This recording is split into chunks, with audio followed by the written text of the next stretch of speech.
Halo sahabat Mido, balik lagi di podcast Kantor Imigrasi Surabaya, podcastnya Liwani bersama Sally yang tidak sendiri.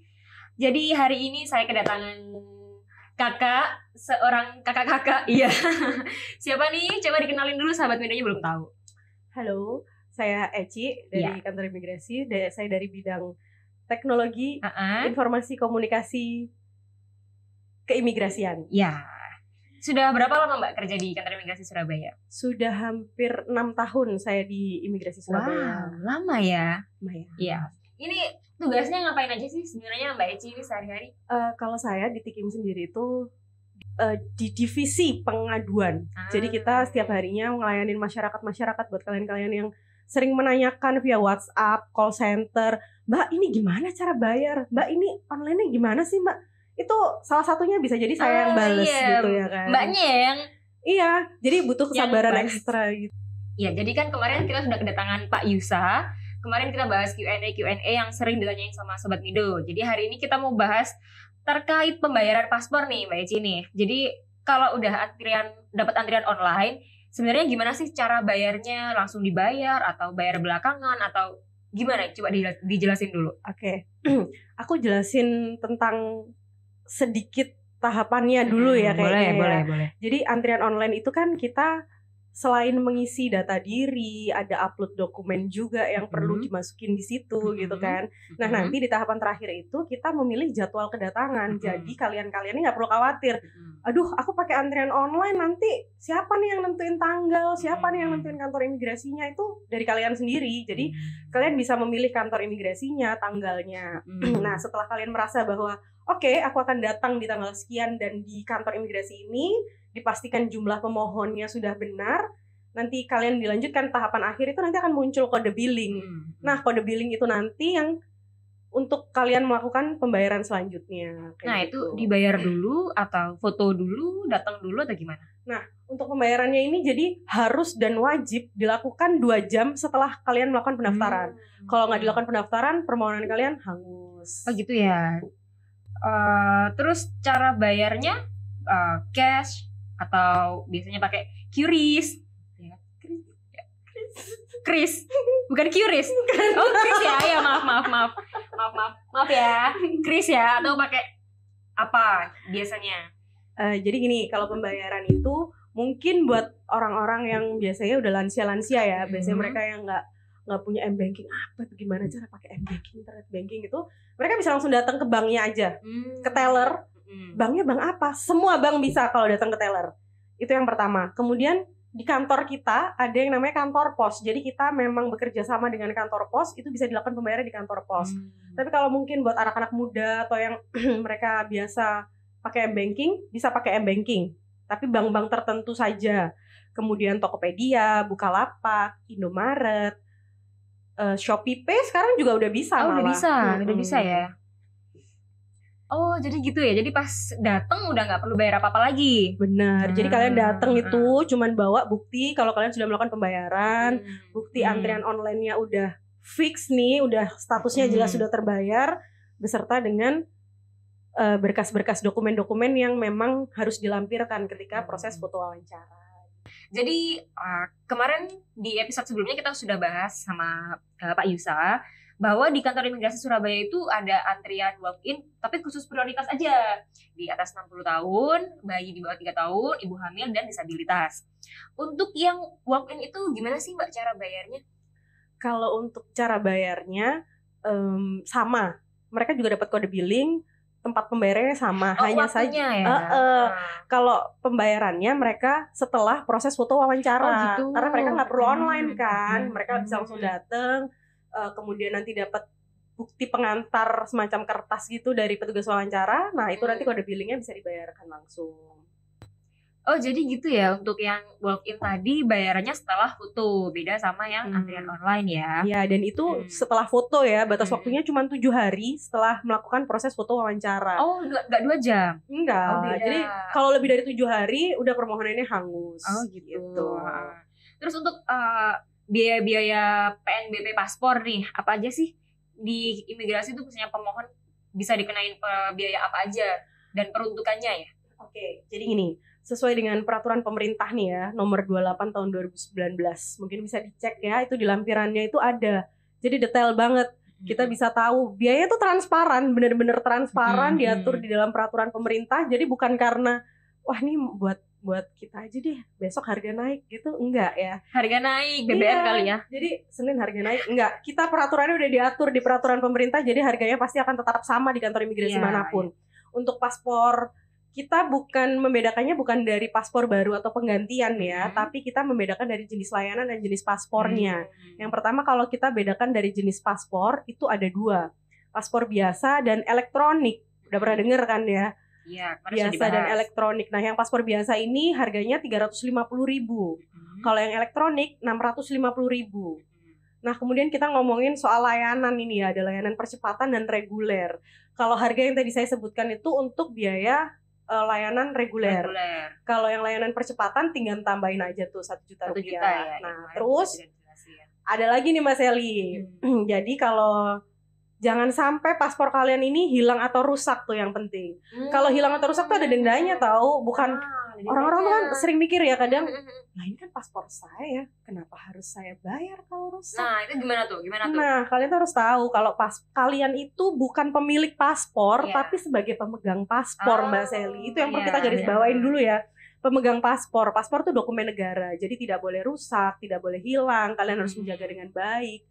Kalau rusak dendanya 500.000, lumayan nggak tuh 500.000 coy. Kalau hilang berapa? Kalau hilang 1 juta rupiah. Nah tuh gimana 1 tuh? 1 juta. Iya, makanya harus dijaga benar paspor itu Mas. Nah tuh Sobat Mido, barangkali yang tanya-tanya, kok hilang didenda, kok rusak didenda, kan paspor saya, ini penjelasannya ya. Jadi di sini nih jawabannya sudah terkuak. Oke, lanjut ke pertanyaan selanjutnya. Misal nih sudah bayar untuk permohonan paspor, tapi pas jadwal kedatangan ternyata galau nih, pengen yang percepatan aja nih gitu, bisa nggak? Kan di awal kan udah milih reguler, bayarnya kan 350, terus pas foto pengennya yang percepatan, nambahin sisanya deh, boleh nggak gitu? Banyak banget tuh pertanyaan yang masuk ke kita via telepon, via WhatsApp tuh sering nanyain gitu. Kita tuh sampai kadang gimana ya, jadi gini, ketika kalian mengajukan permohonan lewat antrian online, kalian bisa cek tuh muncul yang namanya kode billing dan kode permohonan. Itu di masing-masing permohonan. Jadi kalau kalian mengganti jenis layanan, mengganti jenis paspornya, otomatis kode permohonan dan kode billingnya akan berubah. Jadi nggak bisa dijadiin satu. Nah, kalau misalkan kalian ngerasa, aduh saya nggak bisa itu tanggal segitu nggak bisa datang, bla bla bla bla, saya butuh cepet soalnya harus segera pergi ke luar negeri gitu. Nah ini kalian bisa lihat di Permenkumham nomor 8 tahun 2014, pasalnya yang ke-21, itu intinya bahwa dana yang sudah dibayarkan, yang sudah masuk ke dalam kas negara itu tidak dapat dikembalikan. Nah, jadi itulah pentingnya kita sejak awal memastikan bahwa, oh iya, oke, saya bisa hadir di tanggal ini dan saya harusnya hadir di kantor imigrasi ini gitu. Kalaupun nggak bisa di reschedule sih sebenarnya. Berarti refund nggak bisa ya? Nggak bisa. Karena sudah sepakat dari awal tanggal segitu, terus sudah dibayarkan juga ya. Iya, benar. Iya, jadi akhir-akhir ini tuh marak banget di Google Review tentang kantor imigrasi Surabaya. Jadi ada yang menawarkan jasa informasi dan pelayanan paspor. Tulisannya akun pemilik. Nah, itu tuh gimana sih, Mbak? Bener apa enggak sih sebenarnya kayak gitu tuh? Ini yang kadang kita tuh sedih juga sih sebenarnya di kantor tuh sering beberapa kali sih mereka tuh menanyakan soal, Mbak, apa bener ya ini saya udah transfer ke nomor ini loh. Tuh kita sedih banget karena hey please, itu tuh penipuan gitu loh. Dan kita tuh harusnya sebagai rakyat Indonesia ya, saya yakin lah banyak banget rakyat Indonesia yang harusnya udah kritis. Jadi ketika melihat itu sesuatu yang tidak beres, maksudnya berbeda, karena kita ada loh di Google Review nomor telepon kantor kita itu berbeda sama nomor cek itu. Dan recek dulu ya. At least tuh kayak masuk akal nggak sih? Kayak selama ini kan kita dengarnya harus antri online dulu ya. Ini kok saya daftar lewat aplikasi, lewat WhatsApp itu kok bisa langsung besok ya. Harusnya kan kita bertanya-tanya. Bertanya-tanya ya, itu apa gitu, tawaran apa kok gitu kan. Kok bisa sih gitu kan. Betul. Nah, yang kayak gitu-gitu itu banyak banget. Kadang mereka, dan ini kuncinya adalah perbedaan cara kita membedakan ya, bagaimana ini penipuan apa enggak sih, ini bener enggak sih gitu ya. kuncinya adalah di mereka itu meminta kita untuk transfer. Itu ya, yang digarisbawahi adalah transfer. Sedangkan kita pembayaran melalui aplikasi itu harusnya masuk ke pembayaran negara atau pajak. Benar. Jadi kalau transfer. Di menu di ATM banking itu di menu pembayaran.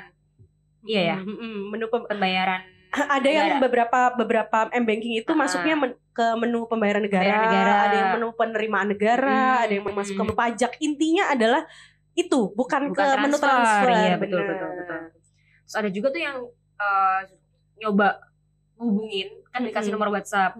Terus harus transfer gitu ya, bener yang tadi kata kayak Mbak Eci, kan jadi insecure ya orang-orang ya. Iya, bener. Kayak gitu tuh. Oke, pertanyaan selanjutnya nih. Misalnya ada orang yang nggak bisa transfer, misalnya ada keterbatasan gitu. Jadi kan nitip ke orang, terus cuma dikasih bukti resipnya yang dari ATM. Gimana sih dia bisa tahu itu tuh sebenarnya bukan transfer, benar-benar dibayarkan ke pembayaran negara, benar-benar paspornya dibayarin gitu. Gimana cara tahunya, Mbak? Intinya begini, banyak sih kita juga membantu kalau ada yang datang ke kantor, kalau Ketian Komas mungkin kemarin Mbak Sally udah menjelaskan juga itu. Kita biasanya orang-orang yang sudah lansia, yang sudah sepuh, bukan lansia sih, kalau lansia kan biasanya langsung datang ya, ini cukup sepuh tapi belum masuk kategori lansia itu biasanya minta tolong ke kita, Mbak tolong bantuin antrian online gitu. Terus Ibu ini lakukan pembayaran, beliaunya nggak bawa tunai, tapi saya juga nggak punya banking, gimana dong? Minta tolong anaknya, kadang minta tolong, saya minta tolong tetangga saya, boleh nggak? Boleh banget, tapi dengan catatan dipastikan nanti setelah dilakukan pembayaran itu, ini kan ada aplikasi nih ya, aplikasi tuh kalau misalkan belum dibayarkan, dia statusnya adalah menunggu pembayaran. Nah, ketika sudah dibayar, aplikasi itu akan berubah statusnya menjadi sudah terbayar. Nah, kalau sampai 1x24 jam katakanlah tidak berubah statusnya atau masih mungkin berubah kadaluarsa malah ya, itu bisa dikonfirmasi kembali nih ke kantor kami, dipastikan. Ditilep tetangga kan jadinya. Nah, kasihan kan, niat hati mau umroh taunya ditilep sama tetangganya.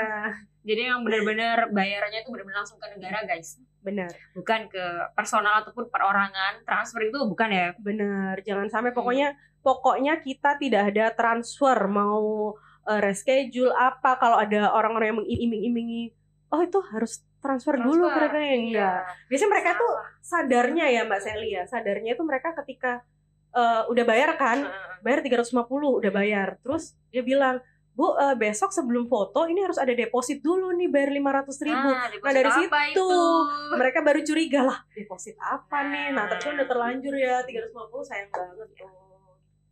Ya, jadi buat Sobat Mido jangan ragu berdatang ke kantor imigrasi Surabaya. Nggak bikin paspor pun nggak apa-apa. Misalnya mau nanya-nanya boleh kan, Mbak Eci ya? Mau nanya-nanya itu boleh banget. Cari informasi sebanyak-banyaknya biar nggak salah. Apalagi salah transfer ke kantong orang, ya sayang banget. Ada pesan-pesan lagi nggak Mbak Eci buat sahabat-sahabat Mido di luar sana? Oke, jadi gini, mungkin banyak yang takut ya kalau ke kantor imigrasi. Petugasnya, tenang aja, petugas kita itu ramah-ramah, ganteng-ganteng, cantik-cantik, charming banget gitu kan. Jadi datang itu ke kantor rasanya kayak lagi main kemana nih, ganteng-ganteng banget orangnya gitu kan. Ditambah dengan kantornya adem, fasilitasnya lengkap juga. Jadi sambil sangat nunggu tuh, bener, orang sambil nunggu tuh kadang malah keasikan ngopi, teh gitu sambil ngobrol sampai dengar itu kan ada gitu. Apa namanya itu, coffee corner. Bener, ada coffee corner kita. Itu yang bikin orang-orang, lah udah dipanggil nih baru ngopi gitu kan. Nah terus jangan lupa juga nih buat Sobat Mido yang kalau mau melakukan pengurusan paspor atau cuma sekedar mampir nih buat tanya-tanya, jangan lupa kalau datang ke kantor itu pakai pakaian yang sopan. Pakaian yang sopan betul, tertutup lah ya paling enggak. Dan yang kemarin beberapa kali agak bermasalah itu mereka-mereka yang pakai celana pendek, enak juga kan ya dilihat ya. Memang sih tidak ada aturan tertulis tidak ada aturan kan, di dalam undang-undang memang nggak ada. Cuman kan lebih sopan kalau kita pakai celana panjang, pakai sepatu, tidak menggunakan sandal jepit. Intinya kita harus sopan lah gitu, pakai pakaiannya itu yang sesuai dengan adat ketimuran kita. Betul. Jangan ragu datang kantor imigrasi Surabaya. Dengar-dengar juga ada playground buat anak-anak ya kan? Ada. Sampai anak-anak tuh kadang nggak mau pulang. nggak mau pulang Iya. gara-gara mereka asik main di situ aja. gitu. Iya benar. Gratis ya kan? Benar. Ada ruang menyusui juga untuk ibu menyusui. Bener. Jadi nggak usah ragu. Ruang menyusui, terus kalau misalkan anak bayinya lagi buang air, Ganti pampers. ganti pampers, Ada bisa ruangan di situ. sendiri ya. Semua kita udah bersih, kita kantor imigrasi udah nyaman, udah nggak seperti stigma orang-orang yang Nah, tuh. aduh kantor pemerintah begini begitu. Nah, big tuh. no. Nah, Kita iya. bersih banget, layanannya udah oke banget lah. Oke. Kayaknya sudah tidak berasa ya Mbak Eci ya. Iya. Kayaknya tiba-tiba udah berapa lama nih tadi kita ngobrol-ngobrol ya. Lama banget ya Mbak Sally, bener ya. Masih kurang mau lanjut?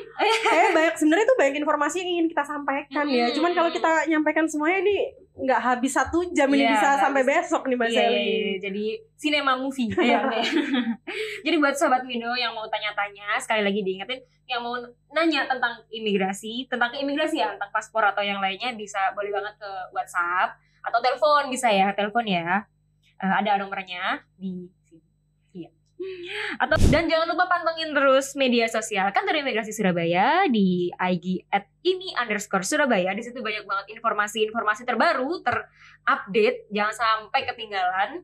Apalagi konten-kontennya itu sangat menarik ya Mbak Eci ya. Itu Bener. kreatif banget loh. Bener. Yang Itu aku salut kontennya aku sama nggak anak-anak. cuma informatif. Jadi sebenarnya kita tuh gimana caranya menyampaikan informasi Mm-mm. tapi dengan cara yang jokes yang nyampe Ya, yang lagi hits itu viral di menarik loh, masyarakat. menarik loh. Bener.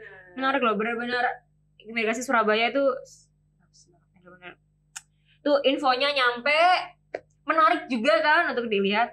Jadi pantengin terus IG kami, dan juga buat sobat Mido di rumah jangan lupa like, komen di bawah ya, sama subscribe YouTube Kantor Imigrasi Surabaya, dan pantengin terus podcast kita. Tunggu podcast kita selanjutnya. Terima kasih Mbak Eci ya. sudah Sama-sama Mbak datang. Sally, terima kasih udah ngundang saya. Iya, Sobat Mido.